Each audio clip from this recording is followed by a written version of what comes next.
ഒരു സ്കൂട്ടർ അപകടമുണ്ടാക്കിയതിനെ തുടർന്ന് ഈ വെറൈറ്റിയായ കാമുകനും സുഹൃത്തും ഇപ്പോൾ ജയിലിൽ കഴിയുകയാണ്. ഒന്നും ചിന്തിക്കാത്ത കുറേ ആൾക്കാരില്ലേ, ആൾക്കാരെന്ന് പോലും പറയാൻ പറ്റത്തില്ല ഇവരെ, അങ്ങനെയുള്ള ആൾക്കാർ അത്രയേ ഉള്ളൂ.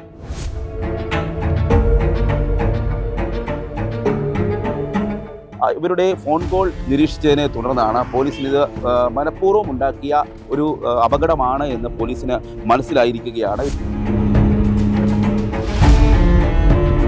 ഈ കേസുമായി ബന്ധപ്പെട്ട് നരഹത്യാ ശ്രമത്തിനാണ് പോലീസ് കേസെടുത്തിരിക്കുന്നത്. ഇത് മണ്ടത്തരമല്ല, ശുദ്ധ ഫുളിഷ്നെസ്, ശുദ്ധമായ മണ്ടത്തരം, എന്ത് സംശയം.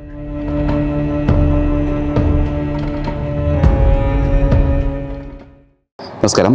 ഇഷ്ടപ്പെട്ട പെണ്ണിൻ്റെ സ്നേഹം പിടിച്ചു പറ്റുന്നതിനായി കാമുകന്മാർ പല നമ്പർ പയറ്റുന്നത് നമ്മൾ കണ്ടിട്ടുള്ളതാണ്. എന്നാൽ പത്തനംതിട്ടയിലെ ഒരു വെറൈറ്റി കാമുകനും സുഹൃത്തും കൂടി ചെയ്ത കാര്യമാണിപ്പോൾ ഏവരെയും അതിശയിപ്പിക്കുന്നത്. കഴിഞ്ഞ ഡിസംബർ 23-ാണ് ഈ സംഭവം നടന്നത്. പത്തനംതിട്ട വാഴമുറ്റം ഈസ്റ്റ് എന്ന സ്ഥലത്ത് ഒരു സ്കൂട്ടർ അപകടമുണ്ടാക്കിയതിനെ തുടർന്ന് ഈ വെറൈറ്റിയായ കാമുകനും സുഹൃത്തും ഇപ്പോൾ ജയിലിൽ കഴിയുകയാണ്. യുവതി സ്കൂട്ടറിൽ വീട്ടിലേക്ക് പോകുന്ന സമയത്താണ് സുഹൃത്തായ അജാസ് എന്ന വ്യക്തി സ്കൂട്ടറിൽ പിന്നാലെ പിന്തുടർന്ന് ഈ പെൺകുട്ടിയെ സ്കൂട്ടറിൻ്റെ പുറകിലിടിച്ച് വീഴ്ത്തുകയായിരുന്നു. അപകടത്തിൽ പരിക്കേറ്റ ഈ യുവതിയെ, അതായത് യുവതിയെ ഇഷ്ടപ്പെട്ടിരുന്ന കാമുകൻ പിന്നാലെ ഒരു കാറിലെത്തുകയും ഉടൻ തന്നെ ഇത് ഭർത്താവാണ് എന്ന് പറഞ്ഞ് വാഹനത്തിൽ കയറ്റിക്കൊണ്ട് ആശുപത്രിയിലേക്ക് കൊണ്ടുപോകുകയുമായിരുന്നു. ഈ സംഭവത്തിൽ സ്വാഭാവികമായി ഒരു അപകടം എന്ന നിലയിൽ പോലീസ് കേസെടുത്തിരുന്നു. എന്നാൽ പിന്നീട് പോലീസിന് ചില സംശയങ്ങളുണ്ടായിരുന്നു. പത്തനംതിട്ട പോലീസാണ് കേസ് അന്വേഷിച്ചിരുന്നത്.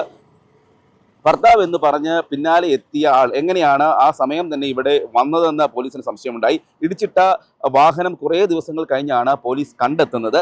ആ വാഹനം കണ്ടെത്തി ആ വാഹനം ഓടിച്ചിരുന്ന വ്യക്തി, അതായത് പത്തനംതിട്ട പയ്യനാമൺ സ്വദേശിയായ അജാസ് എന്ന ചെറുപ്പക്കാരനാണ് വാഹനം ഓടിച്ചിരുന്നത്.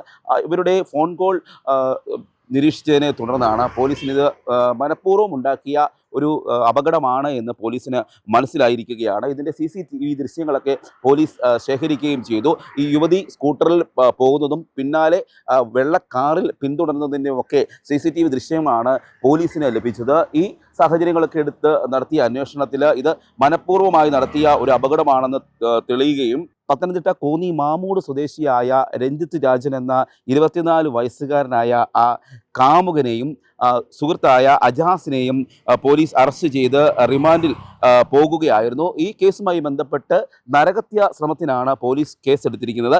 യുവതിയെ മനഃപൂർവ്വം പിന്നാലെ പിന്തുടർന്ന് വാഹനമിടിച്ച് കൊലപ്പെടുത്താൻ ശ്രമിച്ചു എന്നൊരു കേസാണ് ഇപ്പോൾ പോലീസ് രജിസ്റ്റർ ചെയ്തിരിക്കുന്നത്.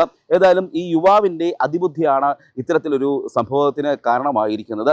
ഈ യുവതിയും ഈ യുവാവും തമ്മിൽ ഇഷ്ടത്തിലായിരുന്നു എന്നാണ് പറയുന്നത്. ഇവർ ഇടയ്ക്ക് ബ്രേക്കപ്പ് ആയി. എന്നാൽ ആ പെൺകുട്ടിയെ അപകടത്തിൽ രക്ഷിച്ച്, ഒരു സിനിമാ കഥയൊക്കെ പോലെ അപകടത്തിൽ രക്ഷിച്ചുകൊണ്ട് ആശുപത്രിയിൽ കൊണ്ടുപോകുക, അതിനുശേഷം താൻ തന്നെയാണ് പെൺകുട്ടിയെ ആശുപത്രിയിൽ എത്തിച്ചതെന്നൊക്കെ പറഞ്ഞ് ഈ പെൺകുട്ടിയുടെ വീട്ടുകാരുടെ സിമ്പതി കൂടി വാങ്ങി നേടി ഈ പെൺകുട്ടിയെ സ്വന്തമാക്കുക, വിവാഹം കഴിക്കുക എന്നതൊക്കെ ആയിരുന്നു ഈ യുവാവിൻ്റെ ലക്ഷ്യം. എന്നാൽ ഇത് പ്ലാൻഡായിട്ട് ചെയ്തതാണോ എന്നും ഒരു സംശയമുണ്ട്. പെൺകുട്ടി ഈ ഇവർ തമ്മിലുള്ള ഇഷ്ടത്തിൽ നിന്ന് പിന്മാറിയതിനെ തുടർന്ന് സാധാരണയായി നമ്മൾ കാണാറുള്ളതുപോലെ അല്ലെങ്കിൽ സംഭവിക്കാറുള്ളതുപോലെ അങ്ങനെ എന്തെങ്കിലും തരത്തിലുള്ളൊരു അപകടം വരുത്തുന്നതിനാണോ ശ്രമമെന്നും കൂടുതൽ അന്വേഷിക്കേണ്ടിയിരിക്കുന്നു. ഏതായാലും ഇത് കേൾക്കുമ്പോൾ രസകരമായ ഒരു സംഭവമാണ് എന്ന് തോന്നുന്നുണ്ടെങ്കിലും ഇത് വലിയൊരു ക്രൈമാണ് ചെയ്തിരിക്കുന്നത്. ആ പെൺകുട്ടിയെ ആശുപത്രിയിൽ വെച്ച് വന്നാൽ കാര്യമായ പരിക്കുകൾ, ചെറിയ പരിക്കുകളൊക്കെയാണ് സംഭവിച്ചിരിക്കുന്നത്. പെൺകുട്ടിയുടെ ഇടത് കൈയുടെ കൈക്കുഴ തെന്നി മാറുകയും വിരലിന് പൊട്ടൽ സംഭവിക്കുകയും ഒക്കെ ചെയ്തിരിക്കുകയാണ്. ഏതായാലും ഇപ്പോൾ ആശുപത്രി വിട്ട് വീട്ടിൽ തന്നെ കഴിയുകയാണ് ഈ പെൺകുട്ടി. ഇത്തരത്തിൽ 2 യുവാക്കൾ ചേർന്ന് മനഃപൂർവ്വമായി ഈ പെൺകുട്ടിയെ വാഹനം ഇടിച്ച് വീഴ്ത്തിയ ആ സംഭവത്തിന് ഞെട്ടലിനാണ് ഇപ്പോൾ നാട്ടുകാരൊക്കെ തന്നെയും. നാട്ടുകാരൊക്കെ ഇവിടെ പ്രതികരിക്കുന്നതിന് തയ്യാറായിട്ടില്ല. കാരണം ഇത്തരത്തിലൊരു സംഭവം നടന്നു. ഇത് വളരെ വിരളമായി നടക്കുന്ന അല്ലെങ്കിൽ അപൂർവമായി നടക്കുന്ന ഒരു സംഭവം തന്നെയാണ്. അതിൻ്റെ ഞെട്ടലിലൊക്കെ തന്നെയാണ് നാട്ടുകാർ. ഏതായാലും ഈ CCTV ദൃശ്യങ്ങളടക്കം പോലീസ് പരിശോധിക്കുന്നുണ്ട്. ഇപ്പോൾ കൂടുതൽ CCTV ദൃശ്യങ്ങൾ, അതായത് ഈ അപകടം ഉണ്ടാക്കിയ അതിൻ്റെ കൂടുതൽ TV ദൃശ്യങ്ങളൊക്കെ തന്നെ പോലീസ് പരിശോധിക്കുന്നുണ്ട്. ഏതായാലും ഈ സംഭവം അത് വലിയൊരു ദാരുണമായ ഒരു സംഭവം തന്നെയാണ്. ഇത്തരത്തിൽ സ്നേഹിച്ചിരുന്ന പെൺകുട്ടിയെ പിന്നാലെ സ്കൂട്ടറിൽ എത്തി ഇടിച്ച് വീഴ്ത്തുകയാണ്. ആ കുട്ടിക്ക് കൂടുതൽ എന്തെങ്കിലും സംഭവിച്ചു കഴിഞ്ഞാൽ അതിൻ്റെ ബാധ്യത കൂടി പറയേണ്ടി വരുമായിരുന്നു. ഏതായാലും ഈ സംഭവവുമായി ബന്ധപ്പെട്ട് പോലീസ് കൃത്യമായ ഒരു അന്വേഷണം നടത്തി ഈ പ്രതികളെ കണ്ടെത്തുകയും അവർക്കെതിരെ കേസ് രജിസ്റ്റർ ചെയ്യുകയും ചെയ്തിരിക്കുകയാണ്. ഇപ്പോൾ ആ യുവാക്കൾ ഇപ്പോൾ റിമാൻഡിൽ കഴിയുകയാണ്. Cameraman ജിതിനൊപ്പം CR Shyam, Marunadan Malayali, Pathanamthitta. അതുപോലെ എന്തെങ്കിലും അല്പമെങ്കിലും മൂളയുള്ളവൻ അതിന് പുറപ്പെടുത്തില്ല. അതെൻ്റെ ആദ്യത്തെ കാര്യങ്ങൾ. പിന്നെ രണ്ടും തീർത്ത് ഓരോന്നിനും ഇറങ്ങുന്ന ഒന്നും ചിന്തിക്കാത്ത കുറേ ആൾക്കാരില്ലേ, ആൾക്കാരെന്ന് പോലും പറയാൻ പറ്റത്തില്ല ഇവർ. അങ്ങനെയുള്ള ആൾക്കാർ അത്രയേ ഉള്ളൂ. ഒരു മണ്ടത്തരമല്ലേ? ഫുളിഷ്നെസ്, ശുദ്ധമായ മണ്ടത്തരം. അതിനെന്തോ സംശയം? നാട്ടിൽ കുട്ടിക്ക് എന്തെങ്കിലും പറ്റിയായിരുന്നില്ലേ? പറ്റാതെ ദൈവത്തിന് കൊണ്ട് ഏതായാലും വലുതായിട്ടൊന്നും സംഭവിച്ചില്ല. ഈ വീട്ടുകാരുടെ പ്രീതി പിടിച്ചു പറ്റുമെന്നൊക്കെ ആയിരുന്നു ലക്ഷ്യം തോന്നുന്നു. അറിയില്ല, എനിക്ക് കൂടുതലായിട്ടൊന്നും അറിയില്ല. അങ്ങനെ ആയിരിക്കും, അങ്ങനെ ആയിരിക്കണം.